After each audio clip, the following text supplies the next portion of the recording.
Samantala magkakapatid naman nalabas-pasok sa kulungan at isang kaibigan ng mga ito huli sa paggamit ng ilegal na droga sa Orani, Bataan. RH37, Danny Kumilang. Danny.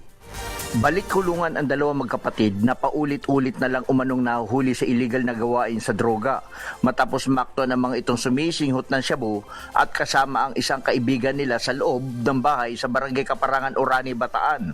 Sa ulat ni Orani Chief of Police, Police Captain Harold Ginitiano, isang tawag sa Orani hotline ang natanggap nila mula sa isang concerned citizen nitong madaling araw na umano'y sumisinghot ang 3 lalaki ng droga sa loob ng bahay sa lugar.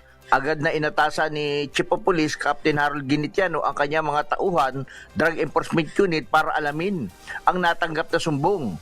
At dito'y naaktuhan nga ang mga suspect na sumisinghot ng shabu sa bahay nitong si alias Amil, 31 anyos, nakasama ang nakababatang kapatid nitong si alias Errol, 29 anyos, at isang kaibigan ng mga ito na si alias Junel, 35 anyos na pawang mga residente ito sa nasabing barangay. Nakumpiska sa mga ito ang ilang pakete ng shabu na tumitimbang ito sa 12 gramo na tinatayang nagkakalaga ang kabuuan ng droga sa 81,600 pesos at mga sari-saring drug paraphernalia. Sinabi ng magkapatid na kapwa sila pangatlong beses na ngayong pagkakahuli sa droga, habang ang nakababatang kapatid ay kalalaya lamang nitong katapusan umano ng buwan ng September.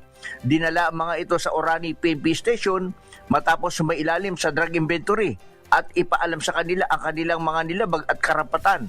At inihanda na ang isa sa kanilang kaukulang kaso. Danny Kumilang, RH37, DCRH, una sa Pilipinas, una sa Pilipino. Maganda umaga, Pilipinas!